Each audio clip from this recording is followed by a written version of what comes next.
Lieutenant Commander Data has scaled all available literature on parenting. Wesley Crusher is late for his haircut. And the word lol in Hindi means beloved. Hello, everybody, and welcome to The Seventh Rule with Sirach Lofton. Hello, hello. My name is Ryan T. Husk, and today we're doing a review of Star Trek The Next Generation Season 3, Episode 16, entitled The Offspring, written by Rene Echeverria, directed by Jonathan Frakes. Very special thanks to Oliver James Manal for sponsoring this one. And this was March 10th, 1990. Where were you? We have a very special guest today. We are thrilled. We're over the moon. We are ecstatic. Rene Echeverria is joining us today. Thank you so much for hanging out with us, Rene. How are you today? Good to be with you guys. Good to see you. Awesome. Welcome. So, first things first, Rene, first of all, this was an amazing episode. Absolutely love it. One of the best, most popular episodes ever. Yes.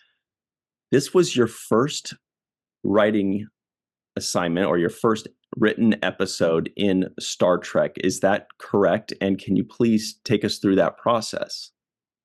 Sure. No, it is true. So the show episode holds a dear place in my heart because it was my first Star Trek episode. It was my first professional television credit.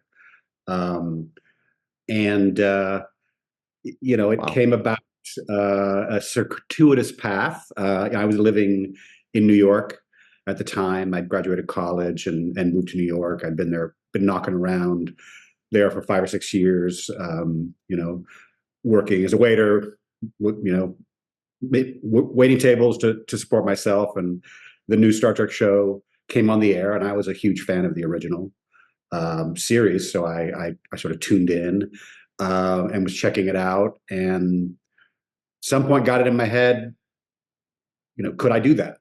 I have I was thinking I would think of stories and I'd be like, and so one day I decided to sit down and start writing them. And I kind of taught myself screenwriting that way, with a few drafts of different stories. Gosh, it's been a long time, but I kind of remember the first one I did was kind of a anti-nuclear war screed. Remember, this is 1988, probably. Cold War is still happening. We got all these missiles pointed at Russia, and they have all these missiles pointed at us, and it was a very topical thing. And I don't know, it was something along the lines of some of our people are in a shuttlecraft, and it goes drifting, into somebody's space, and they think both sides think it's the enemy, and they almost trigger a nuclear war. So it was very, I think didactic is the word, but like I said, I was teaching myself, and I also didn't know anything about the business, so I didn't know. I just found Paramount Pictures' address and put it in an envelope and sent it to them, to whom it was concerned. That worked? Wow. No, that didn't work. Okay. That didn't. Okay. And I didn't hear back, but I was sort of undaunted. I was young, I was ambitious, and I wrote another one, a different story. And again, I didn't hear back from them either. So I decided that this was going to be my last shot, and I just had the idea, just thinking about the characters. And I think I'd seen an interview with Gene Roddenberry, or probably read an interview with Gene Roddenberry, because this is all pre-internet. Even getting Paramount Pictures' address was like detective work. Right. You have to call like people in LA. Do you have a phone book? Yeah. Can you stuff for me? But anyway, Free Google.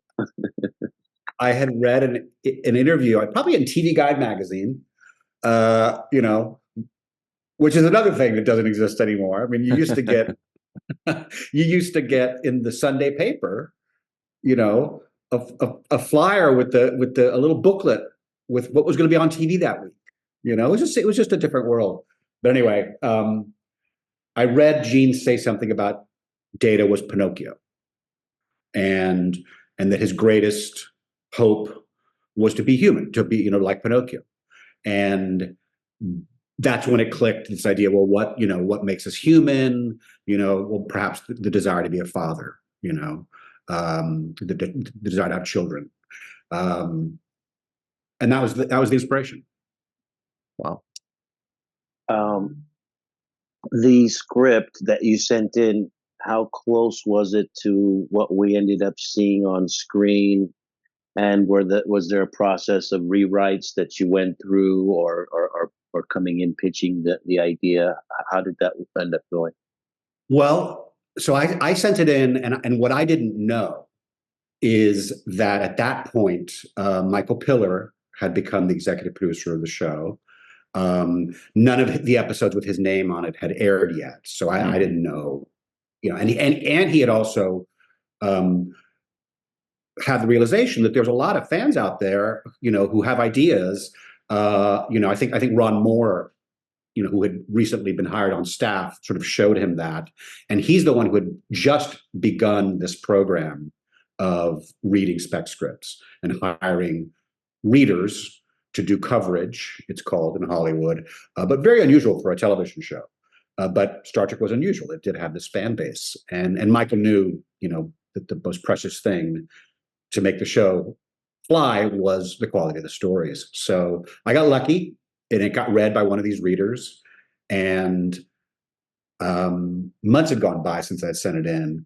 And at that point, I kind of moved on. My girlfriend at the time said, you probably need to think about something else, Don't quit your day job. Yeah. And then I was having lunch with a friend of mine in the East Village, and she comes running in breathlessly and says, "Star Trek called." And I came running. You'd have cell phones in those days, even, running back to the apartment, and then fifth floor walk up. I'm breathless. I call back this person, Michael Piller, and Sirach, him. He's a very gentle man, and he said, what you long to hear. He said, "I love this script. It's one of the best spec scripts I've ever read. Wow. We want you to come out here next week or the week after at the latest, because we need some rewrites for it to work for the show. But we'll deal with all that when you get here." And I don't know anything. I'm like, well, do I have to buy my own plane ticket? And he says, "We'll pay you back." And what do I say? I'm asking the executive producer, and I had never seen his name before. And I said, "Hey, by the way, last question. What do you do?" He goes, "Well, Rene, I'm the executive producer and I'm the head writer." And I'm like, "Okay, cool." That works. Yeah. He's like, "Well, Rene, you hope that I'm your new boss." That's right. And he was so patient with me, I have to say. So I flew out, and at the time, Ira Bear was on the staff of Next Generation. Hans Beimler was on the staff. Ron Moore, as I mentioned, was a staff writer. He was very nervous because he was on a week-to-week contract. So he didn't like me at all. He's like, "Who is this guy coming in here?" He thought I was out to get his job, and I was. But they basically told me, "Yes, we love it, but it has to completely change." So, and that was my, because I think in my original incarnation, to get around to your question, a couple things. One was that Data was the father and the ship's computer was the mother. So he had somehow combined the programming. And so there were some cute, funny scenes, where basically Data and the computer are arguing about how to raise her, but things about her choosing her appearance and her species and her gender, that was there. But the jeopardy came about because someone had implanted a computer virus in the ship's computer. and it inadvertently got into her, and it was a and computer virus. That was a new thing, that I had read about. As it turns out, they had already been working on an episode that hadn't aired yet, so they needed a new Jeopardy line. They were very behind schedule. This was, I think, late in the season. Everyone was being pulled in many different directions. The writers, they were sort of short-staffed. We had maybe 2 meetings in the Hart Building. And we basically didn't really come up with a lot. Ron told me later that when I left, all the writers turned to each other and said, "Oh man, that kid is so hosed."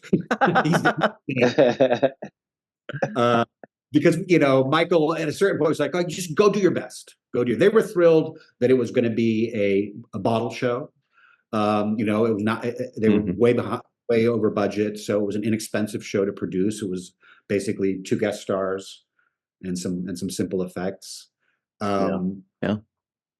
And I went off and wrote my draft. And the main brief was, make sure you show us her growth. How she grows. It should be all about that. And maybe the idea of the malfunction was in there. I don't remember. But I sent it in with great high hopes. And then I got the call that you don't want it yet. And Michael Piller called me and said, "Hi, it's Michael." And well, you know Sirach, you know Michael, he gentle and kind, but blunt. And he goes, "Yeah, right to the point. Yeah, you kind of screwed the pooch here. I'm afraid. It just doesn't work at all. We're going to take it over from here." And then very kindly he said, "I think, Rene, I think maybe you choked a little." And I kind of bristled at that. But you know what he said? And he went on to say, he said, I gather this is probably the first time you've ever written something professionally. And I know that for the first time, someone's looking over your shoulder. Whereas before, everything you ever wrote, you did it for yourself, and this sort of abstract reader. Here, so I think maybe you choked. But anyway, and it was, I thought I had just gotten my big break in the business and I had botched it, so I was devastated. And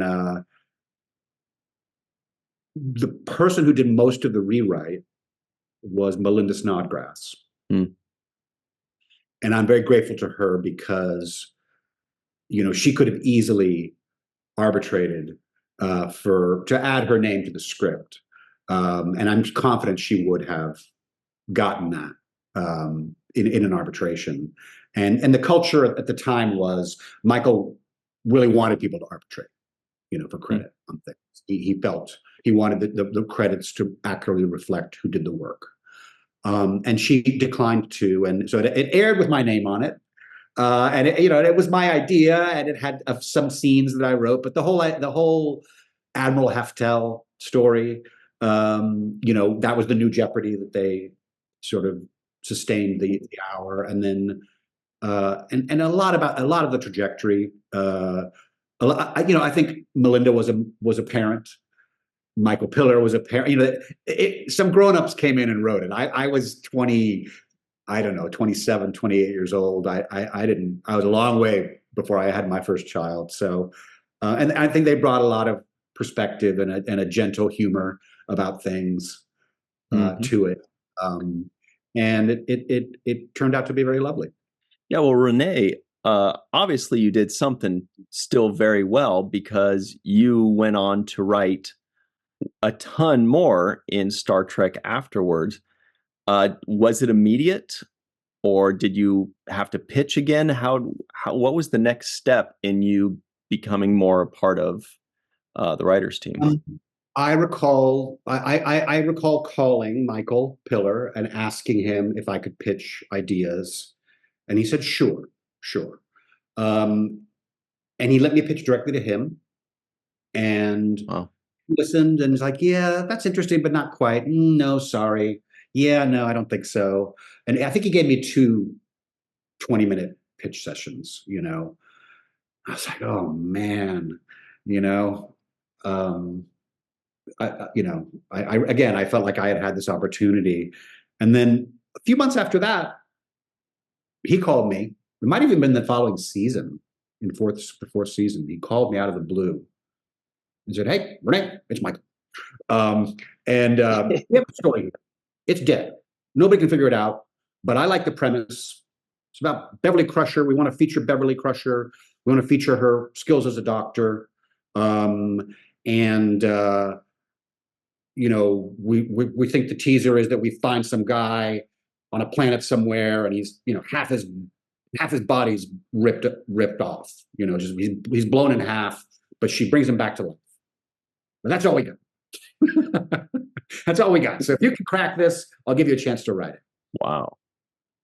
That was Transfigurations? Very good. Very good. Yes, it was. It was. I've said this before. Michael Piller not only gave me my first big break in this business, he gave me my second big break when I met him. It's a big break. So he's a rare person in Hollywood, Mm-hmm. But I'm happy to talk about the episode as well. Maybe I shouldn't have divulged the paucity of authorship so quickly.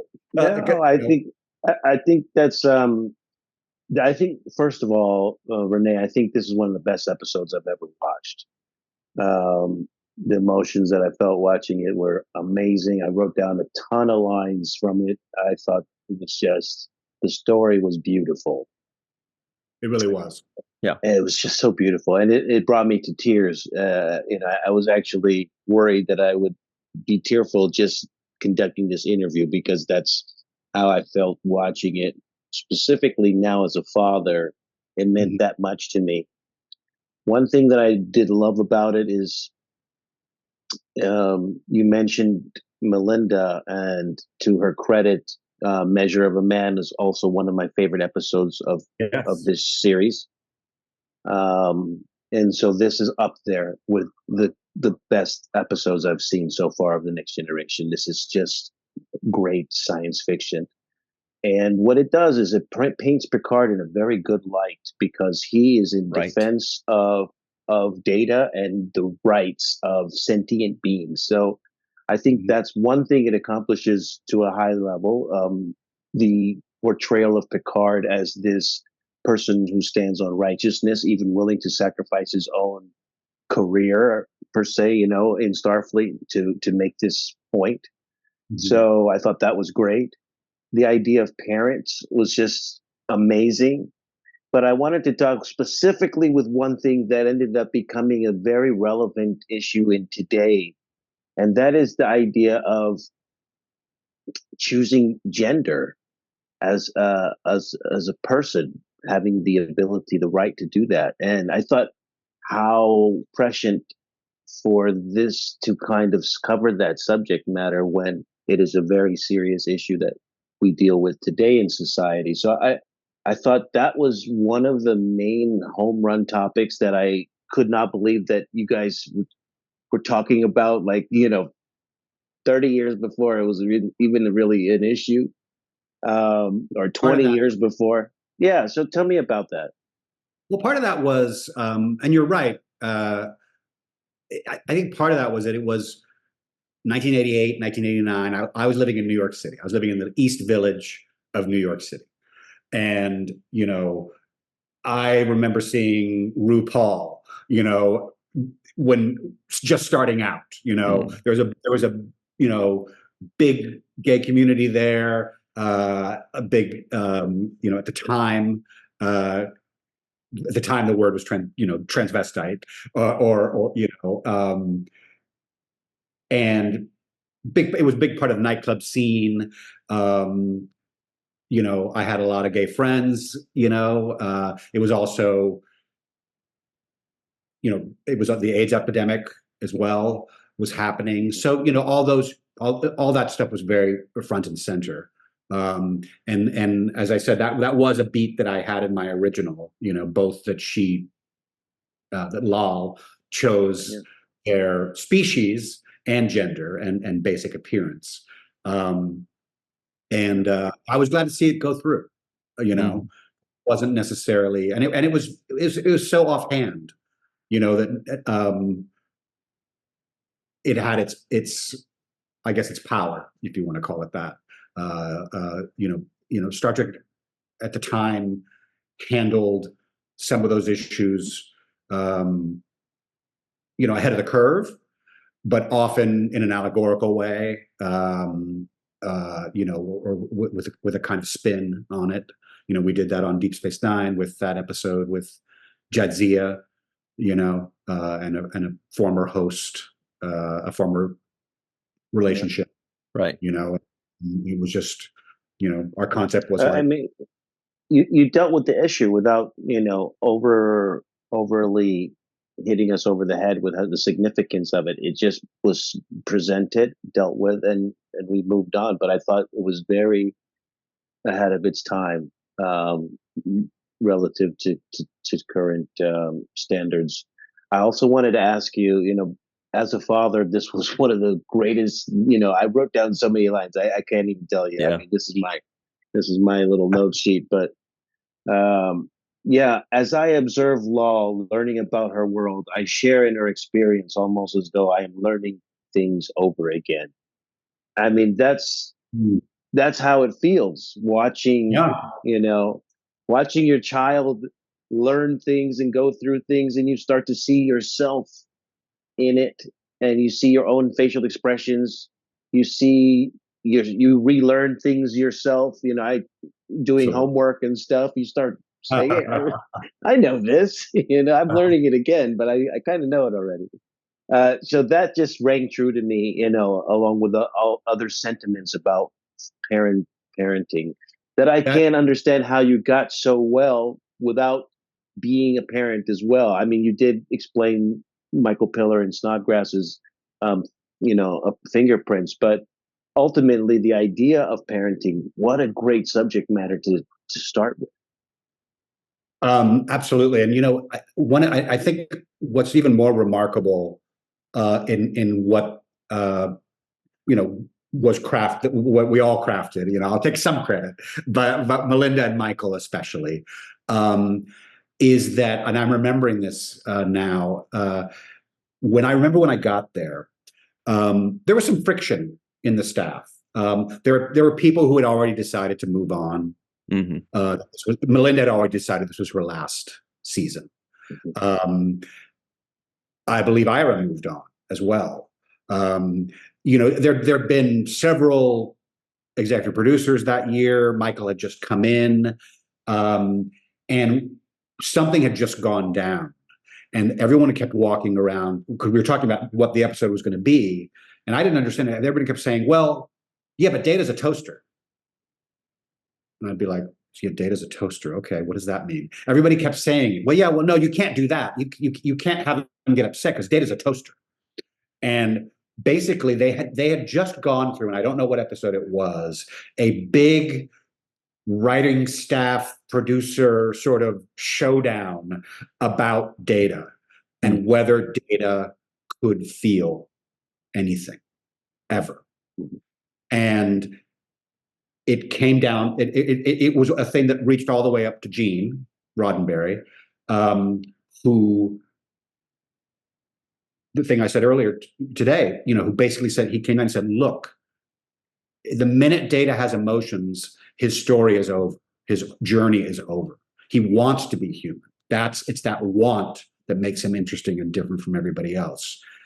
And so for writers who you have so many ideas about great stories you could tell about Data and this or that, to be told that felt very limiting.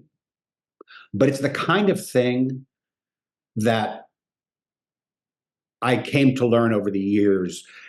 You got to be you have to be sitting in that chair, the showrunner chair.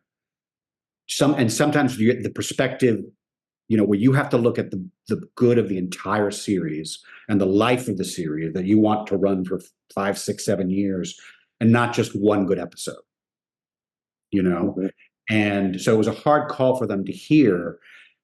But so the challenge was, how do you create a compelling story about a toaster having a child, as they called it. So the fact that they were able to craft that, and I think the way they cracked that conundrum was, okay, well, what if Lal has emotion, but that's a malfunction, and there's some wonderful dialogue about that, as well. Beautiful.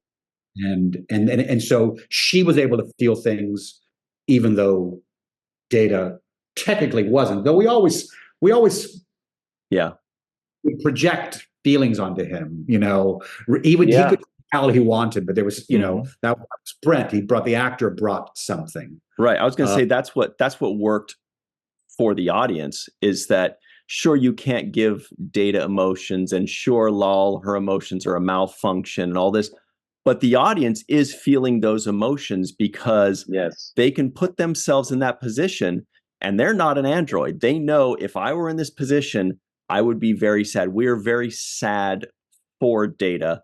And we do imagine, we kind of look, we're like, he's got to be feeling something. Like, he's just being like we kind of put it on him. Like, that poor guy, he definitely feels something.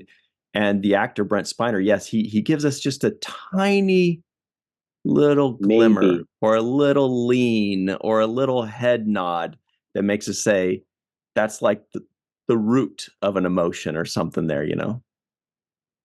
Yeah, there's an episode that's in that vein. It's one of my favorites. And it was where Data had a romance, and there was a gal on the ship who basically said, "I like you. I like being with you. Be my boyfriend." And he was like, "Sure." And it was Joe Manosky wrote it, and it was just a wonderful. I think it was called In Theory, and it was a wonderful, because Data at the end of the day, he didn't feel anything, and he was just doing it because he thought it was interesting, and she was nice. He liked her. Did he love her?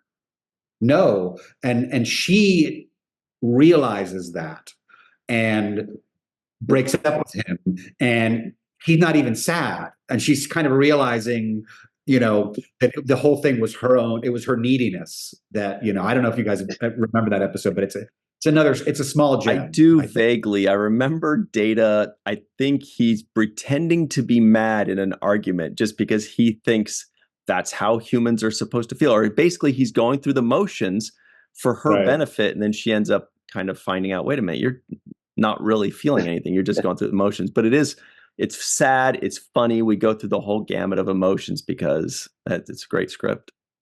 Yeah, it really was. Well, we only have a minute left with you, Rene, but I know, sorry, Sirach, I know you're about to say something.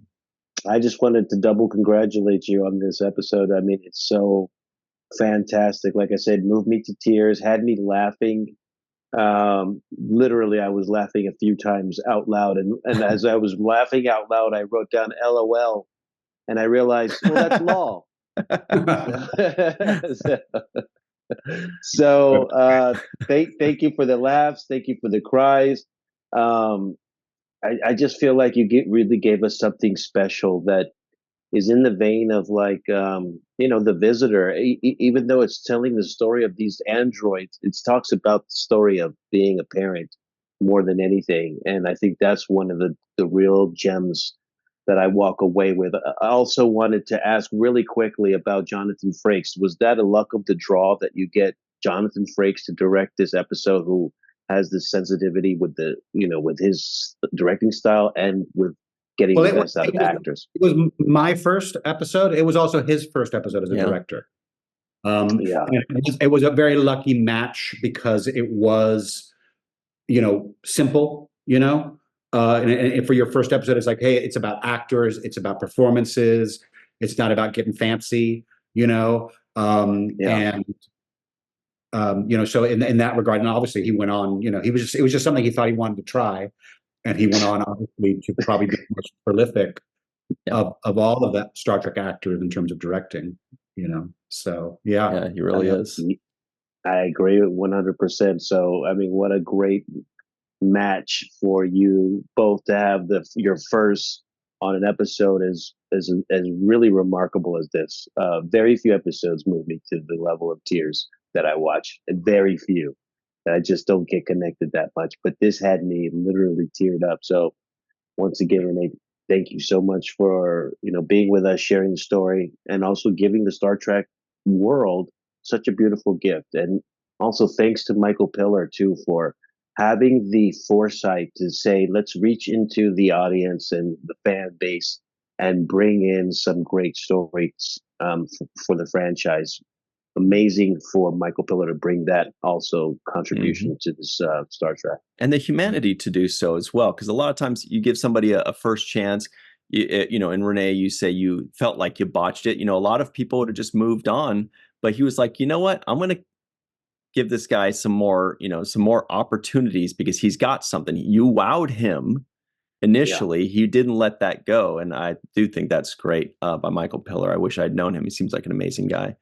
But Rene, thank you so much for joining us. We've been singing your praises for years. We will continue to do so, but it's so great to finally have you on our show. We really appreciate you, your work, and your time today. Thank you so much. I really enjoyed it. It's great to meet you, and it's good to see you again, Sarah. It's been a while. Thank you, Rene. Well, it's been too long. But I'm glad that I finally got to watch these episodes and give you your praise because the running joke was that none of the actors could identify who the writers were for a while, and now I know, Rene, it's you. You gave us some beautiful gems, and I'm glad I finally get to say that to you in person. That I love your work, big fan of your work, and thank you. Thank you. Great. Now, everybody stick around. We will be right back on the 7th Rule.